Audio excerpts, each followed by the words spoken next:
E aí, gente, tudo bem? Como é que vocês estão? Bora com o podcast de hoje. Teve confusão, hein? Teve confusão, o jogo foi quente, 2-2. Partida entre Corinthians e Grêmio na Neoquímica Arena, polêmicas de arbitragem, enfim. A gente vai falar um pouquinho dessa partida, jogo dos desesperados. Mas pro Corinthians, o empate não foi bom? Não foi bom, mas em questão de tabela, pontuação, situação, colocação, já fica muito legal. Já fica um panorama mais agradável pro Corinthians, pro Grêmio ainda na zona do rebaixamento, mas ali também muito perto do bolo. Acho que uma coisa a se ressaltar da equipe do Grêmio é a atuação. Chama atenção a atuação, antes muito caótica, muito pobre, desorganizado, modo peladeiro, contra o Corinthians, pelo menos um time aguerrido, com vontade, com intensidade, encabeçado por talvez o maior craque da equipe, que é o Soteldo. Então, se o Soteldo quiser jogar, o Grêmio tem um bom caminho, mas até isso acontecer é um longo caminho, tá? Vamos lá, vamos para a agenda de jogos, a gente finaliza. Vamos falar de Grêmio, vamos falar de Corinthians, novo patrocínio Master, e vamos falar também, finalizar com os Jogos Olímpicos, porque a abertura é hoje e a gente obviamente vai repercutir aqui também os acontecimentos dos Jogos Olímpicos de Paris, tá? Agenda do dia: tivemos rodada do Campeonato Brasileiro, definições na Copa Sul-Americana, como a gente já citou aqui, Corinthians 2, Grêmio 2. Cuiabá ficou de fora, acabou perdendo do Palestino. O Atlético Paranaense avança e aqui temos a tabela das oitavas de final da Copa Sul-Americana. Então o Fortaleza vai encarar o Rosário Central, o Corinthians tem uma parada dificílima contra o Bragantino, o Atlético Paranaense e o Furacão vai pegar o Belgrano, e aqui o Cruzeiro, um embate tranquilo e suave contra o tradicional Boca Juniors. Sou mais Cruzeiro. Sou mais Cruzeiro como eu sou mais Fortaleza. E aqui Corinthians, Bragantino e Corinthians, que vence o melhor. Né? A gente vai torcer para os dois. Atlético Paranaense e Belgrano são mais Atlético, obviamente. Poderíamos ter mais alguns brasileiros, mas infelizmente alguns ficaram pelo caminho. Né? A gente traz aqui a recordação do Internacional, acabou ficando pelo caminho. Temos também o Cuiabá, que a gente acabou de citar, acabou ficando pelo caminho, mas aos que ficam, fica a nossa torcida até o final.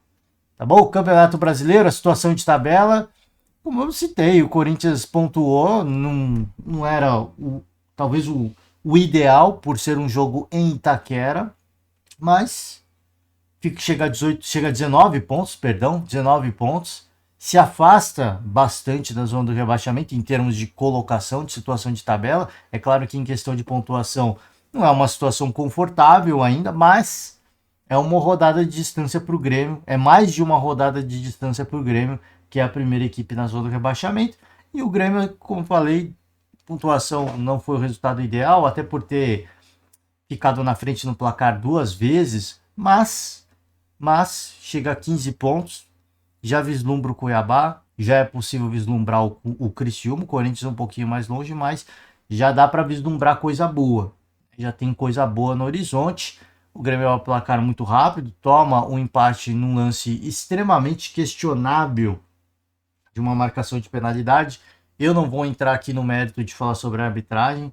É cansativo, tem dias que a gente se incomoda. Ontem, por exemplo, eu queria ter falado do árbitro da partida entre Fluminense e Palmeiras, o Wilton Pereira Sampaio. Mas, como a gente estava com pressa, eu deixei passar e hoje eu vou deixar passar também. Assim, a bronca com o Wilton, assim como a bronca como eu tinha com o Daronco, às vezes as pessoas falam assim, pô, você persegue alguns árbitros. Não é perseguição, é que esses são árbitros de Copa do Mundo. Esses são árbitros que têm credenciais para apitar um jogo de Copa do Mundo. O Wilton esteve na Copa do Mundo, por exemplo. Então, a cobrança que a gente faz para as atuações desses árbitros é que seja no nível de Copa do Mundo, de futebol internacional. O consagrado que apitou essa partida entre Corinthians e Grêmio, eu peço perdão, eu digo que o consagrado não é num tom de ironia, Sinceramente, eu não tomei nota do nome. É um cara novo, né, se eu não me engano. Então, perdeu o controle do jogo. Perdeu o controle do jogo. Ele dá essa penalidade bizarra pro Corinthians. Na minha opinião, foi bizarro. Eu posso deixar minha opinião, não vou discutir o quantos árbitros são mal preparados, até porque eu vou falar de futebol, Olimpíadas. A gente falou sobre isso ontem, o jogo da Argentina, o jogo do Brasil contra a Nigéria nas Olimpíadas. A arbitragem da árbitra coreana pavorosa, na minha opinião. Então, assim, os árbitros ou são mal preparados ou são mal instruídos. No Brasil, a gente sabe que são mal preparados. Eles não têm qualificação suficiente para ser árbitro. Mesmo os de Copa do Mundo, infelizmente. Então, fica aqui apenas o nosso mais um relato, não é nem um manifesto, é mais um relato, e aqui a esperança da torcida é de que melhore. O gol foi bizarro, o empate foi merecido? Eu acho que até foi, mas eu não acho que um pênalti como esse precisa ser dado. O problema dele marcar um pênalti como esse é que depois ele vai para o intervalo, ele vê as reações, ele vê a bobagem que ele cometeu e ele pratica a lei da compensação. Ele começa a praticar a lei da compensação. Então, o time do Grêmio, depois dessa marcação pavorosa, ele começou a chegar um pouquinho mais duro, a equipe do Grêmio. Um pouquinho mais de intensidade, um pouquinho mais duro nas divididas, nas jogadas, algumas faltas um pouco mais pesadas, que poderiam ser punidas com cartão, e o árbitro simplesmente ignorou. Em muitas delas deixou a bola correr. Lances, volto a repetir, você poderia dizer que, poxa, foi lance para cartão. Ah, mas você fala que gosta da bola correndo. Eu gosto da bola correndo, mas tem faltas e faltas, né, gente? Eu só digo assim, por ele cometer uma bizarrice, que eu acho que foi uma bizarrice, ele não pode compensar. Ele tem que manter o... Só que ele se perdeu no jogo. Aí a falta da personalidade do árbitro, né? É o cara mal preparado, infelizmente. Não estou condenando aqui, dizendo que o cara não pode ser árbitro. Tem alguns personagens que eu já disse assim, esse cara não pode ser árbitro. Inclusive eu já citei isso em relação ao Daronco.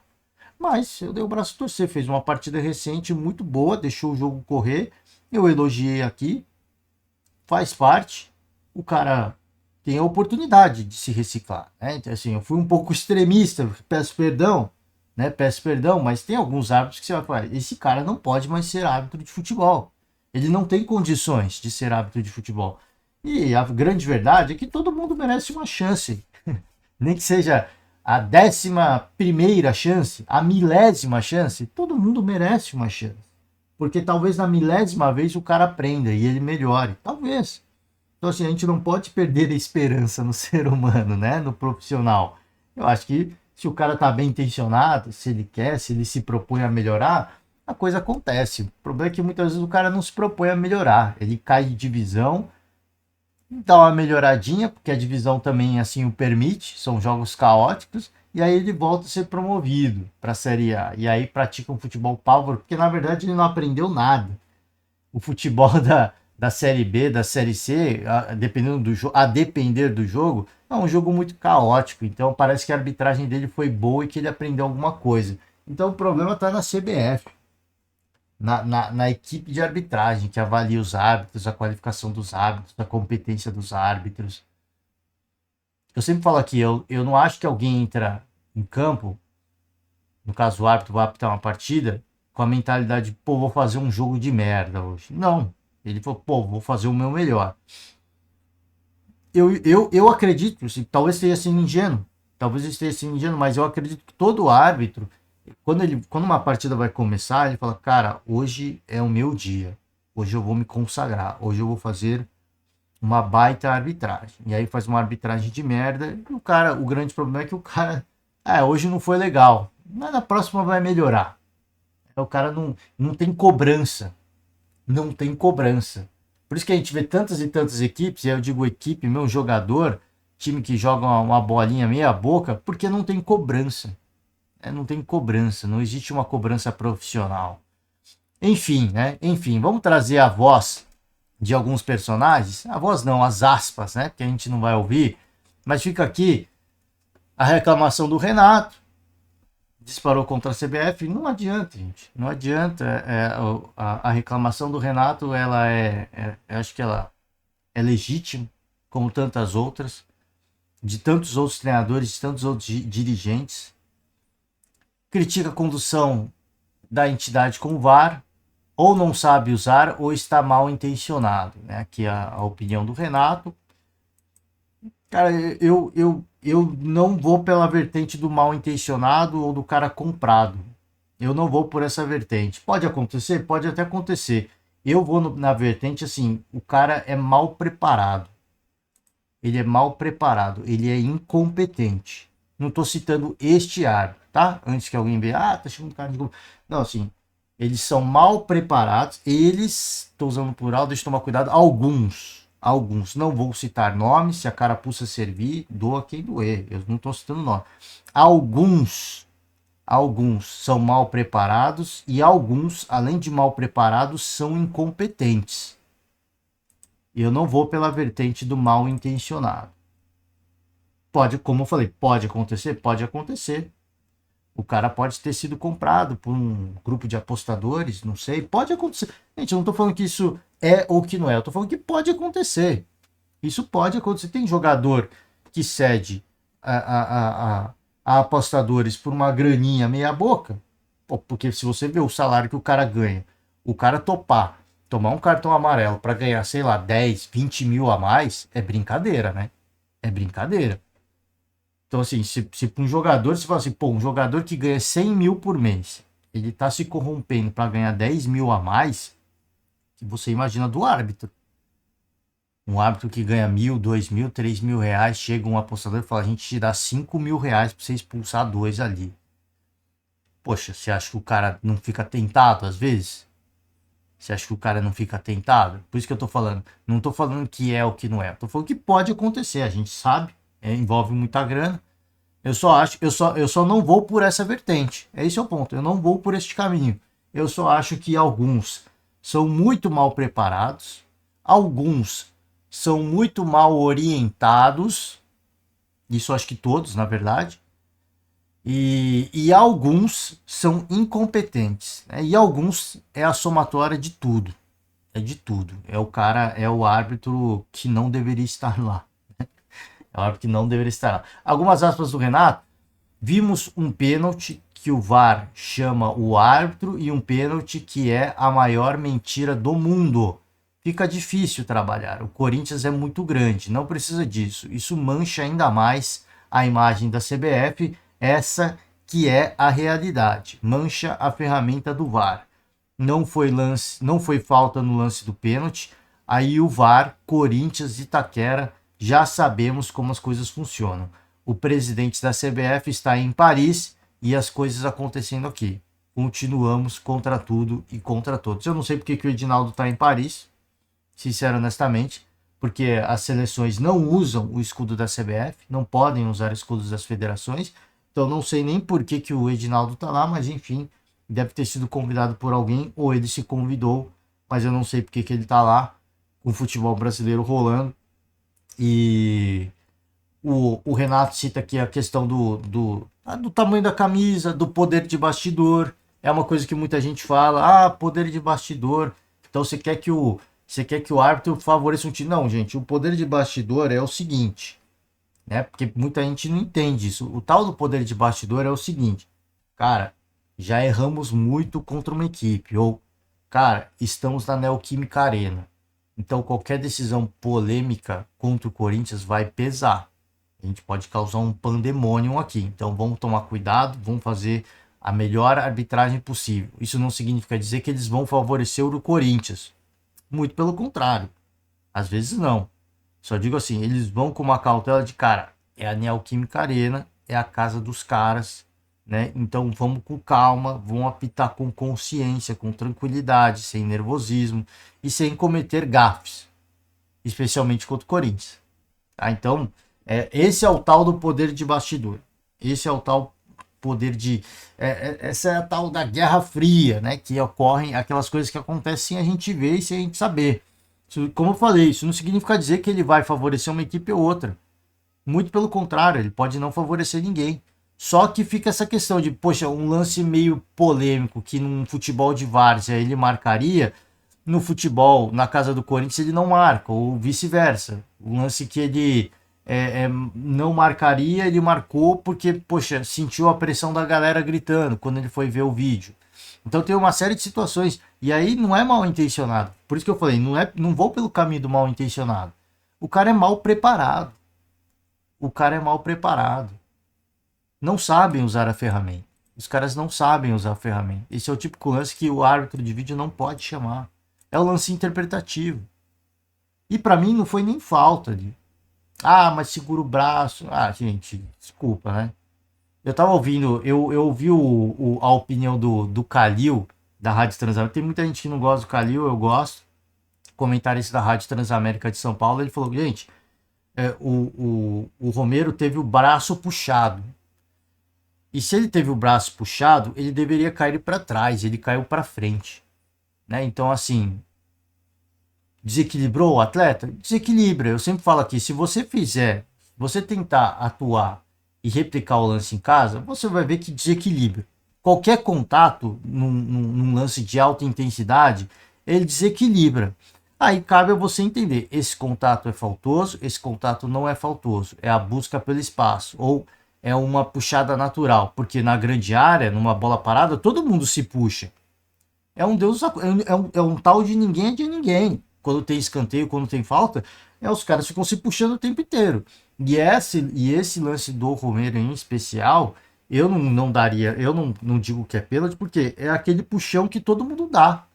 Da mesma forma que o Romero, ele é puxado, ele empurra para se projetar. Então, assim, é um empurrão que eu vejo como faltoso, falta de ataque? Não. Eu não acho, eu não vejo como falta de ataque. É a briga pelo espaço. Uma coisa é você agarrar, dar uma chave de leão, arrancar a camisa do cara fora, outra coisa, né? É o que os caras estavam dividindo espaço. Quando os caras estão dividindo espaço, tem jogadores que cruzam até os braços, né? Não sei se vocês já repararam. Tem jogadores que às vezes cruzam até os braços. Porque eles estão disputando espaço. A arbitragem entende como normal. Eu não acho isso normal. Mas a arbitragem leva isso na normalidade. Então, é isso. Tipo, o critério é esse. É a disputa pelo espaço. Ramon Dias valoriza a reação do Grêmio, mas aponta coisas a melhorar. Eu disse na entrevista antes do jogo que seria um jogo difícil. O Grêmio é um grande clube e precisava de pontos. Seria uma partida que teríamos que sermos inteligentes e calmos. Teríamos que sermos. Difícil ler isso aqui. O primeiro tempo me agradou. Não tô falando, não tô criticando. É meio que um trava-língua, tá, gente? As que acham que eu tô criticando aqui a concordância ou qualquer tipo de questões ao português, não. Só é um trava-língua para mim. O primeiro tempo me agradou, o segundo tempo menos. Tivemos pouco tempo de recuperação, assim como teremos para domingo. Os jogadores se esforçaram muito, teremos pouco tempo de trabalho para melhorar algumas coisas táticas. Estamos contentes e não. Contente pela relação da equipe e dos torcedores que ajudaram o time a não perder a partida e conseguir recuperar. Há coisas a melhorar? Teremos que recuperar? Não estamos 100% contentes porque queríamos ganhar. São muitos jogos e vamos tentar recuperar. Bom, tem aqui alguma análise da arbitragem? Não tem análise da arbitragem, né? Não tem análise da arbitragem. Bom, não ouvi a coletiva do Ramon na íntegra, mas até onde eu estou vendo aqui nas aspas, não tem análise da arbitragem, né? Então, se acontecer algo parecido contra o Corinthians, eu espero não ver o Ramon falar alguma coisa sobre a arbitragem. Espero. Vai falar, mas espero não ver. Como ele já cometeu uma gafe com uma árbitra mulher, né? Então, eu espero que ele tenha coerência, né? Que ele tenha coerência e hombridade, né? De que se acontecer com ele, ele não critique. É a mesma coisa o Renato. Critica aqui, fala de mal intencionado. Só espero que quando aconteça a favor do Grêmio, o Renato também tenha a hombridade de falar, cara, foi bizarro, mas vou reclamar dos 3 pontos? Não vou. Não vou ser hipócrita. Não vou ser hipócrita, mas que houve o erro, houve o erro. Vai falar? Quero só ver também, né? Quero só ver também. Quando tá bom, ninguém fala nada. Bom, teve o anúncio do patrocinador Master. A Esportes da Sorte, 309 milhões fixos. 309 milhões de reais fixos. Está entre, vai até 2027, está entre os maiores patrocínios do Brasil, perdendo do Flamengo e do Palmeiras. Por isso que quando a gente falou da Vai de Bet, eram cifras muito estranhas. Eram cifras muito estranhas. Não estou falando se que alguém se beneficiou, isso é questão da polícia, da justiça, tem que analisar e tem que punir os responsáveis. Agora, que era estranho, é estranho, gente. Quando aconteceu aquele tal do acordo com a Taunsa, né? Não sei se vocês se lembram, já muita gente já esqueceu na gestão do Ilho que a Taunsa ia pagar o salário do Paulinho, né? Vocês se lembram disso? Eu me lembro bem, porque eu gravei e aí tipo, fica muita gente falando, anti. Eu gravei e falei, gente, tá muito estranho. Eu só tô falando assim, não existe almoço grátis. Não existe almoço grátis. Imagina assim, você tá no seu dia a dia, né? Você tá no seu dia a dia e aí de repente você tá no seu trabalho. Você tá no seu trabalho, tá? Aí de repente, tá ali no seu setor, eu não sei o que você trabalha. Imagina se você tá no seu setor, você trabalha na sua estação de trabalho, imagina que você tem uma mesinha, imagina aí de filme, seriado, que você já viu, você tá lá na sua mesinha, no seu computador, trabalhando bonitinho e tal. Aí chega o chefe chega na frente de todo mundo ali do lado e fala, gente, esta aqui será a nossa nova craque da equipe. Aí chega uma profissional com as credenciais e tal, né? Você fala, pô, currículo bom, que no caso era o Paulinho. Currículo forte. Aí você fica, cara, tô pedindo aumento, o cara não dá. Fala que não tem dinheiro. Tô pedindo aumento do Vale Refeição, não dá, porque fala que não tem dinheiro. Tô pedindo aumento, melhoria do plano de saúde, o chefe fala que não dá porque não tem dinheiro. E ele traz uma profissional com essas credenciais. E aí o que o chefe fala? Mas não é a gente que vai pagar o salário dela. Será a empresa tal. Aí você começa a pensar, né?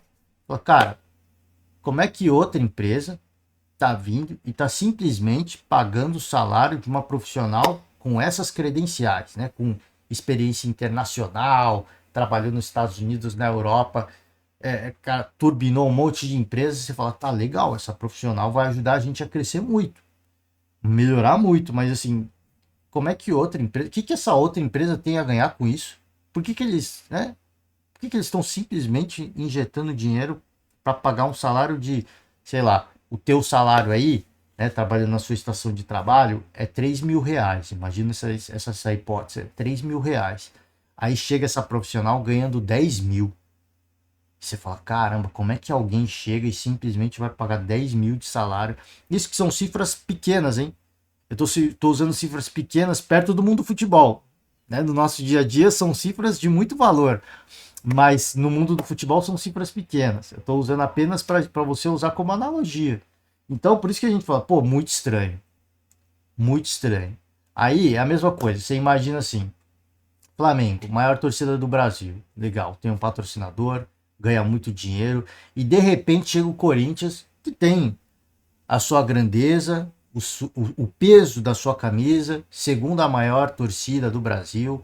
A maior torcida, talvez da cidade mais do estado, né? Do estado mais rico do país, ou seja, é uma camisa que tem um peso absurdo. Chega um patrocinador que está pagando mais do que o patrocinador master do Flamengo.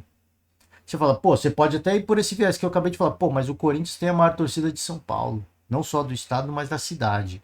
Então eu acho que vale.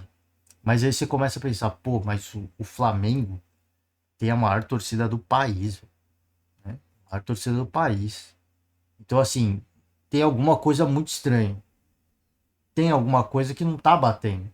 Porque se o Flamengo, que é o Flamengo, não chega a essas cifras, tem alguma coisa que não tá batendo. E eu vou além, eu olho, eu não ia, eu uso o Flamengo porque assim, é um caso muito é um caso muito marcante de tamanho de torcida, né? Porque isso pesa muito. Você fala de diferença do tamanho de torcidas, É algo que pesa muito. Mas para mim é o suficiente comparar com o Palmeiras.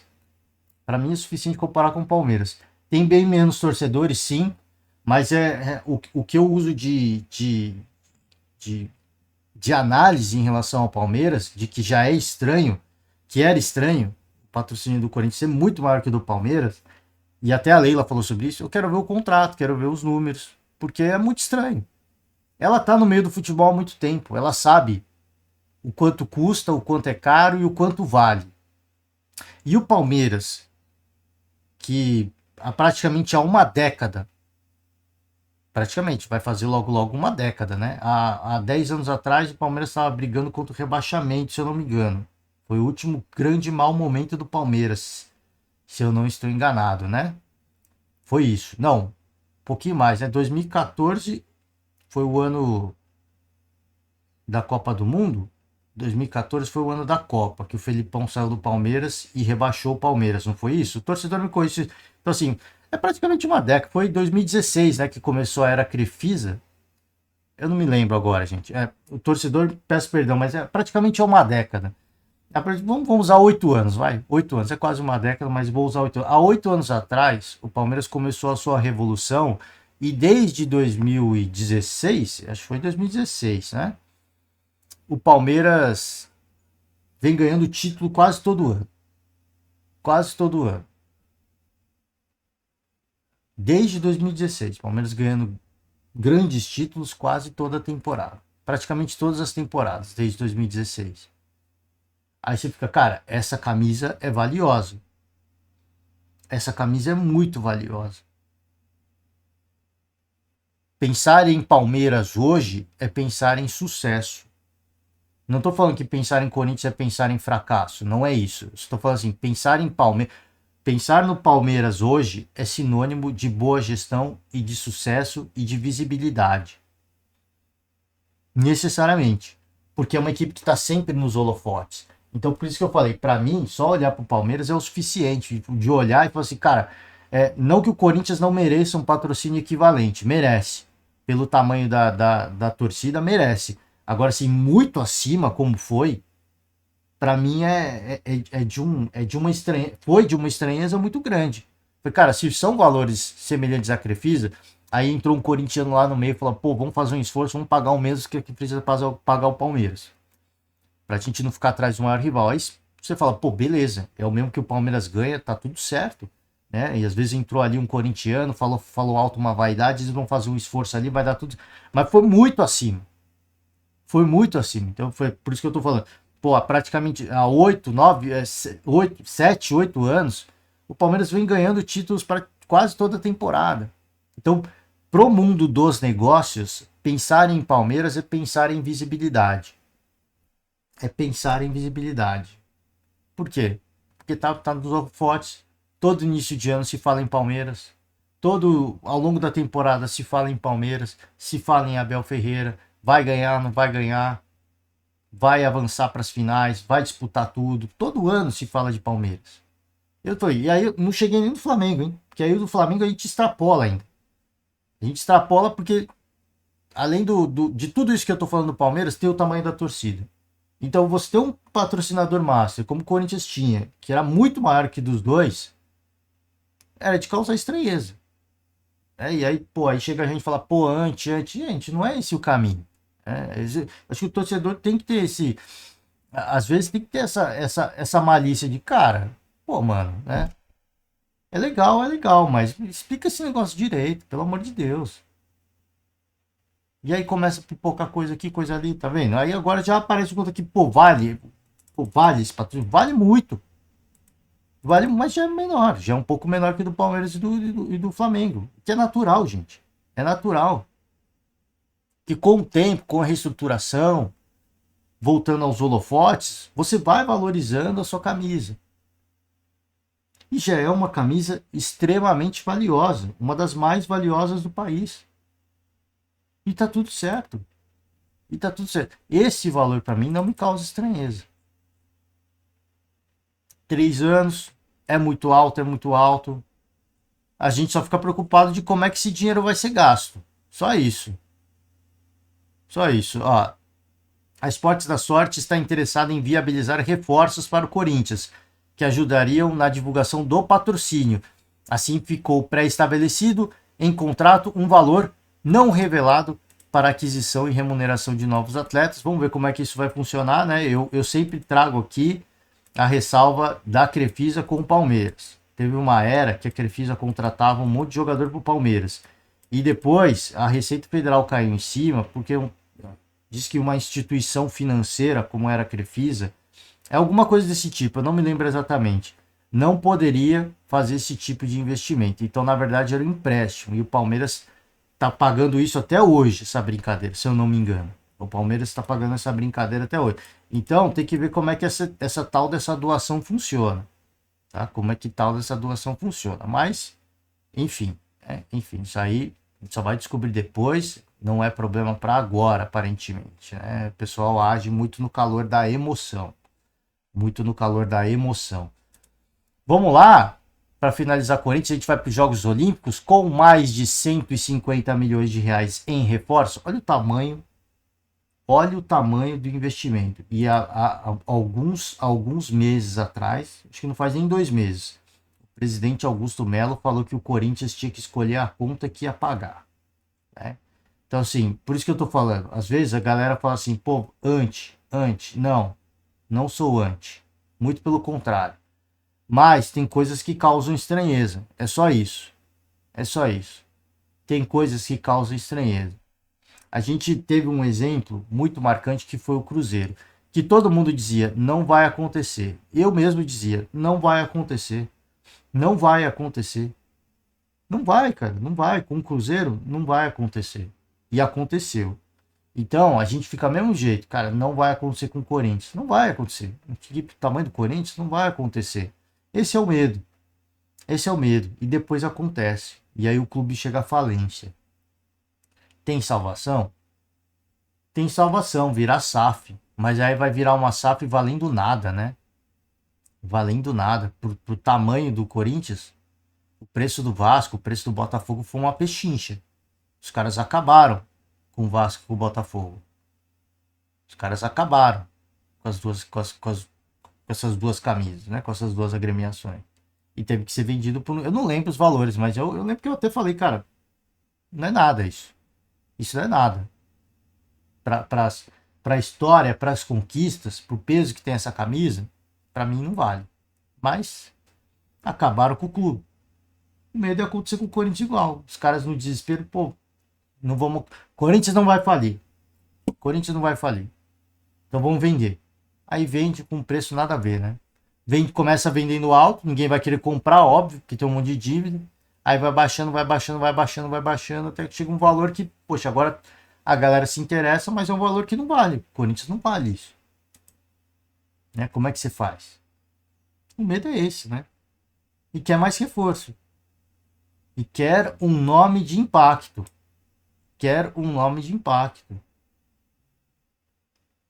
Bom, dizem que a Esportes da Sorte vai pagar. Que pode disponibilizar, Esportes da Sorte pode disponibilizar 57 milhões para custear a contratação de jogadores. Então, se estiver tudo certo, bem estabelecido em contrato, não vai virar um problema para o Corinthians, né? Porque o Paulinho foi contratado pela Townsend e depois os caras sumiram e ficou para o Corinthians pagar. Então, vejamos as cenas dos próximos episódios. Vamos finalizar com Olimpíadas, que aconteceu ontem. Tivemos futebol feminino, tivemos um grande jogo, Espanha e Japão. Eu me recordo na Copa do Mundo, acho que esse duelo, esse embate, aconteceu na fase de grupos da Copa do Mundo e o Japão ganhou. E o Japão ganhou bem. Era uma Espanha que ainda estava em construção, que teve o boicote, não sei se todo mundo se lembra, né? Várias jogadoras boicotaram a seleção espanhola porque o técnico dizia que tinha um comportamento impróprio, que era um técnico homem, né? Então, assim, um comportamento impróprio, usava palavras impróprias com atletas e às vezes estando no ambiente com atletas de vestiário, com as atletas trocando de roupa, às vezes uma mão boba ali, uma mão boba ali, né?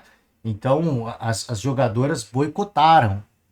Então tava naquele momento de, poxa, não queremos esse treinador, mas queremos o título, queremos a glória. E era uma Espanha que estava em construção, em evolução, e o Japão, me lembro, foi um banho de bola para cima da Espanha. Aqui foi o inverso. A Espanha deu uma surra na seleção japonesa. Uma surra. Sim, é coisa de você olhar e falar, cara, se a Espanha fez isso com o Japão, não tem para ninguém. Vai ser medalha de ouro. É uma seleção diferente. Diferente, cara. Assim, pô, vão torcer pro Brasil? Óbvio que vão torcer pro Brasil. Mas, cara, assim, o que a Espanha apresentou, né, você olha e fala, cara, eu acho que você assiste e fala, pô, eu acho que o título já, a medalha de ouro já tá definida. Só tem que manter, né? Só tem que manter. Vão ter partidas e partidas. Se pegar uma Alemanha já complica. Pegar uma Estados Unidos já zera um pouco. A França na Copa do Mundo, eu me lembro, jogou muito bem, jogou muita bola, a seleção francesa. Mas, cara, assim, o que a Espanha fez com o Japão foi 2-1 só, mas a Espanha amassou o Japão. Passou para cima do Japão como se fosse nada. E a seleção japonesa é uma seleção fortíssima. Eu falei ontem, antes de, quando a gente estava passando pela agenda, assim, a Espanha e o Japão na Copa do Mundo, o ano passado, na Oceania, Austrália e Nova Zelândia, foi, junto com a Espanha, a seleção que me apresentou o futebol mais agradável. Bonito, toque de bola, toques rápidos, poucos erros, times verticais. Verticais, e toca a bola com qualidade, vai construindo, vai chegando e chega com perigo. Era assim a Espanha e o Japão. A Espanha passou pelo Japão como se fosse nada, como se a seleção japonesa fosse uma seleção amadora. É impressionante, cara. É impressionante que tá jogando de bola essa seleção espanhola e tende a evoluir, porque é só o primeiro jogo da competição. E tende a evoluir. Tivemos outros jogos, Canadá, campeã olímpica, 2-1, teve uma Copa do Mundo pífia, né? Mas conseguiu uma virada para Nova Zelândia. Aqui a Alemanha passou o carreto para cima da Austrália. Você viu o efeito fator casa como pesa, né? Na Copa do Mundo, jogando em casa, a seleção australiana valente e guerreira, de muita força física, mas foi presa fácil para a Alemanha. Estados Unidos 3-0 para cima de Zâmbia. Jogo bom aqui, França 3, Colômbia 2, mas a gente foca em Nigéria 0, Brasil 1. Cara, é difícil, assim, eu sabia, eu vi a seleção nigeriana na Copa, uma seleção muito interessante, eliminou o Canadá na Copa do Mundo, uma seleção muito interessante, jogadoras de muita qualidade, de muita força física, é um time de muita imposição. Falei que ia falar da árbitra coreana aqui, não vou falar não, deixa quieto, né? O que eu posso falar é que árbitro ruim tem em todo lugar. Árbitro ruim tem em todo lugar. Já falamos do jogo da Argentina, agora falei do jogo do Brasil aqui, falei do jogo do Grêmio, Corinthians e Grêmio. Árbitro ruim tem em todo lugar. Mas é um time muito interessante a seleção nigeriana. Foi uma prova de fogo para mim, mas não foi a adversária mais difícil. A Espanha e o Japão são duas seleções mais técnicas, na minha opinião. Eu acho que a Nigéria tem mais força física. Mas a Espanha e o Japão tem mais técnica no sentido assim, toque de bola, mais refinado, mais veloz, né? Tem o chute de fora da área. Então, assim, era uma prova de fogo a Nigéria, sim. Principalmente na questão física, porque eu acho que a Nigéria vencia no jogo de imposição física. É um time muito forte, elas são muito fortes. Só que, né, na questão técnica, foi pau a pau, na minha opinião. Brasil e Nigéria estão no mesmo nível. Brasil e Nigéria estão no mesmo nível. Na questão técnica, sim, estão no mesmo nível, no mesmo patamar. Pelo que a gente viu, são duas seleções no mesmo patamar. O Brasil venceu, isso é importante, venceu. Mas eu vejo Espanha e Japão com mais qualidade. Então, foi importante vencer? Foi importante vencer. As reflexões que ficam, não tem muitas. Não tem muitas. É que o Brasil vai comer pelas beiradas e, de repente, torcer para valer o peso da camisa ou para ter um jogo espetacular.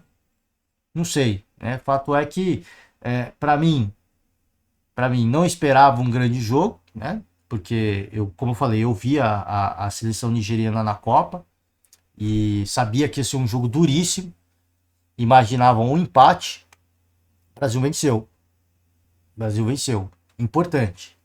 Importante. Mas a reflexão que fica, eu não vou nem entrar no jogo em si. É porque início de competição, Arthur Elias também não tá há tanto tempo. Tem o nervosismo da estreia, ansiedade de fazer o primeiro gol. Mas o que chama mais atenção é que, assim, às vezes quando você faz o primeiro gol, isso abre os caminhos. Porque você fica mais relaxado, você fica mais confortável. A gente viu, existem várias situações, várias equipes que isso acontece. Aconteceu com o Brasil na Copa América.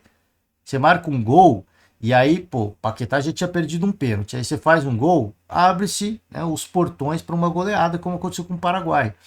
Então, normalmente, assim, quando a seleção é muito boa, mas está pecando por ansiedade, quando faz o gol, abre-se a porteira. E não foi isso que aconteceu.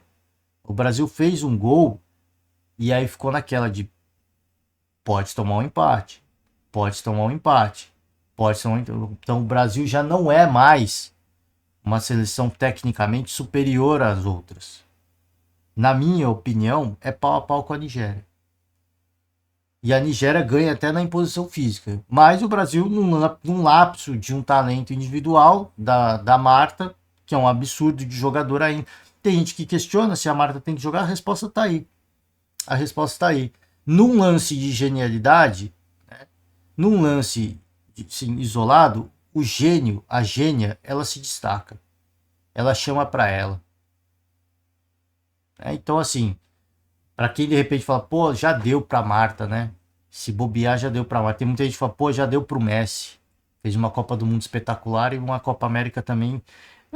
Meia boca, mas tem o seu valor a presença do craque. A mesma coisa que o Cristiano Ronaldo, o que ele deu de assistência ou o que ele abre de espaço para os companheiros. A mesma coisa é o Neymar.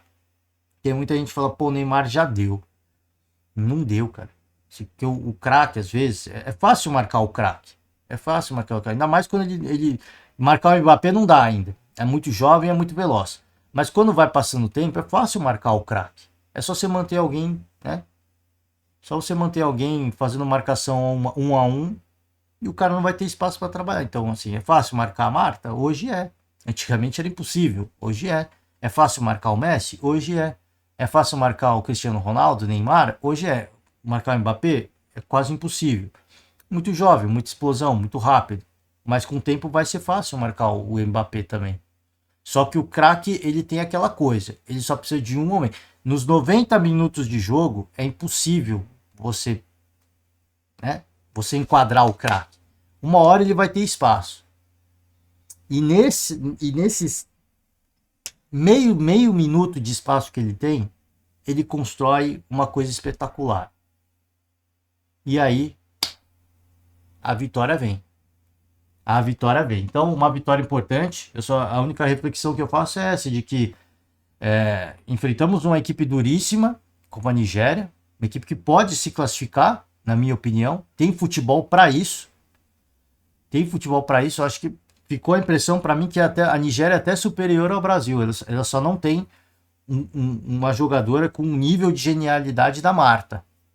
É isso que pesou nessa partida. Foi a genialidade da Marta, na minha opinião. Ah, mas foi só um momento. Sim, é esse momento que ela precisa. É esse momento. É esse momento que eles deram espaço, que elas deram espaço, que a Marta foi lá e fez a brincadeira dela. Então a Nigéria, para mim, eu diria até que tem mais time que o Brasil. Fisicamente e tecnicamente é pau a pau. Fisicamente é superior. Então eu coloco até num patamar acima, pelo que eu vi. Só que não tem uma gênia. Então isso pode pesar. Pode ter sido o nervosismo da estreia, pode ter sido escolhas ruins do Arthur Elias, pode ter sido. Como eu falei, não vou entrar nesse mérito, só digo assim, pô, enfrentamos uma equipe difícil e vencemos. Mas agora a gente tem pela frente duas equipes que são muito superiores, mas muito superiores. O Japão vem para cima porque precisa vencer a todo custo, porque perdeu da Espanha. A chance do Brasil, de repente, conseguir arrancar o empate com o Japão, fazer um gol no contra-ataque, garantir a classificação, ou se de repente perde, pegar uma Espanha já classificada pô, vamos fazer aquele jogo de irmão, de irmãs? Dá uma moral aí que eu dou uma moral aqui, a gente empata e passamos os dois. Pode ser? Pode ser, né? Aquelas verdades não ditas, né? No olhar você olha assim, pô, você não chega pesado, eu também não vou chegar pesado, você não, né, não corre tanto, eu também não corro tanto, e nisso a gente faz um jogo de comadres e todo mundo fica feliz. Tem jogos que são assim, como vai, são as verdades não ditas. No olhar ali, quando os caras quando elas vão entrar, as jogadoras vão entrar em campo, se olham e falam, pô, vamos fazer um jogo tranquilo, amistoso, tá, gente? Sem muito a mais. Pode ser, não sei, né? Vambora, handball. Tivemos o Brasil vencendo a Espanha, passou o carreto para cima da Espanha, assim, mas amassou. Foi só o primeiro jogo, tem uma longa trajetória, mas dá uma animada. Dá uma animada porque, às vezes, para algumas equipes, como a Espanha, é o chacoalho que precisa. A Argentina perdeu o primeiro jogo da Arábia Saudita na Copa do Mundo, para quem não se lembra. Então, às vezes, é aquela chacoalhada que você precisa para acordar. E, às vezes, é aquela vitória que você precisa para dar confiança e seguir rumo a coisas grandes. Coisas grandes, como aconteceu com o Brasil. Pode ter sido a vitória importante para chacoalhar e mudar muita coisa e dar confiança para conquistar coisas grandes. É isso que eu prefiro acreditar e é para isso que nós vamos torcer. Rugby, falando mais uma vez de rugby. Legal, equipes da Oceania. Equipes da Oceania. Samoa é da Oceania, né? Eu acho. É na região do Pacífico, mas eu não, acho que é Oceania. Peço perdão aqui pela gafe de geografia. A Austrália passando por cima da Argentina. Olha os Estados Unidos aí, hein? Fiji, tenho certeza que é Oceania. Ih, a França acho que não vai dar, hein? Acho que não vai dar. África do Sul, camisa tradicionalíssima. Ó, a Irlanda tá com um time forte, hein? A Irlanda tá com um time forte. Jogo. Placar, não sei o jogo, né? Placar pertinho, hein? Placar magro. Nova Zelândia venceu a Irlanda. O Japão aqui, pô, tá apanhando de todo mundo o Japão, hein? Quênia venceu o Uruguai e África do Sul. Olha aí, ó. Olha aí, isso aqui é clássico, hein? Clássico do rugby. Olha aí, hein? A África do Sul, pelo menos o placar, né? Eu não sei o jogo, a gente precisa ver o jogo para saber, mas no placar amassou a Nova Zelândia. Tá aqui a França, ó. Falei que tinha moiado, ó. Moiou nada. Moiou nada. Tamo vivo. Não, tamo vivo não, né? Não vou torcer para a França não, mas enfim. É dono da casa, pô. É legal torcer às vezes pro dono da casa, né? A festa é bonita. A Irlanda aqui, ó. Eu elogiei a Irlanda, perdeu de Fiji, né? Será que vai dar Fiji? Vamos torcer. Torcer pros, né, pros menos tradicionais. No rugby o Fiji é tradicional, acho, né? A Austrália simplesmente amassou os Estados Unidos. Aqui o tiro com arco. O Ana Luísa e o Marcos Vinícius. Até onde eu entendi, isso aqui é ranqueamento, né? É uma fase de ranqueamento para você chegar ali nas fases mais decisivas. Pelo que eu entendi, ambos conseguiram. Ambos estão com uma pontuação interessante. Pelo que eu entendi, eu sou leigo, então se alguém entende e eu falei alguma bobagem, eu peço perdão e peço que me corrijam. Tá, vamos. Hoje tem cerimônia de abertura. Desculpa pelo podcast longo, gente, mas a gente dedica um esforço especial aqui. Hoje tem cerimônia de abertura das Olimpíadas. 85 barcos, 45 mil agentes de segurança. Terá Lady Gaga, Celine Dion e já tivemos um problema. Alguns atentados contra algumas linhas de trem. Atentados no sentido de colocaram fogo e sabotaram cabos. Então já começaram bem. Já começaram bem. Cara, isso traz uma preocupação, sim, ela é legítima. A gente sabe que Paris, França, é um alvo visado por algumas organizações terroristas, mas são 45 mil agentes de segurança, serviços de inteligência que não são apenas da França. Eu tenho certeza que tem serviços de inteligência de outros países da União Europeia e inclusive dos Estados Unidos em atuação. Esse alerta em relação à sabotagem nos trens, nas linhas de trem de alta velocidade, já eleva ainda mais os serviços de inteligência, monitoramento de internet, mensagens de aplicativo. Então, vai transcorrer tudo tranquilo, né? De repente você pode estar preocupado aí, pô, será que, né, vai dar tudo certo? A promessa é de uma festa espetacular aqui onde assisti. Vamos ter nos canais Globo, vamos ter na Cazé TV, Rio Sena, Paris, começa por volta das 14 horas a festa, né? A pré-festa, os comentários, e vai longe, tá? E vai, eu queria trazer isso aqui, a gente fala depois sobre isso se der, né? Do dono do Cruzeiro. Interessantíssimo o áudio do dono do Cruzeiro. Tá, gente? Ó, só para fechar a agenda do dia, hoje, sem eventos, porque teremos a abertura, mas a partir de sábado começa a farra, começa a festa, badminton, e aí começa basquete, item box, e aí, gente, e aí é pura delícia do esporte, tá?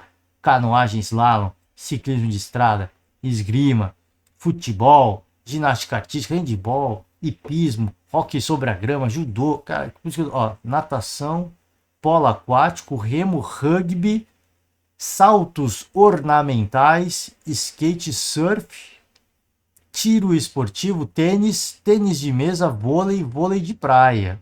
Por isso que eu falei, é o puro deleite da loucura do esporte e a gente vai tentar acompanhar o máximo que a gente puder. É impossível acompanhar tudo, mas o máximo que der, a gente vai olhar com carinho, com atenção, vamos repercutir aqui com vocês, tá certo?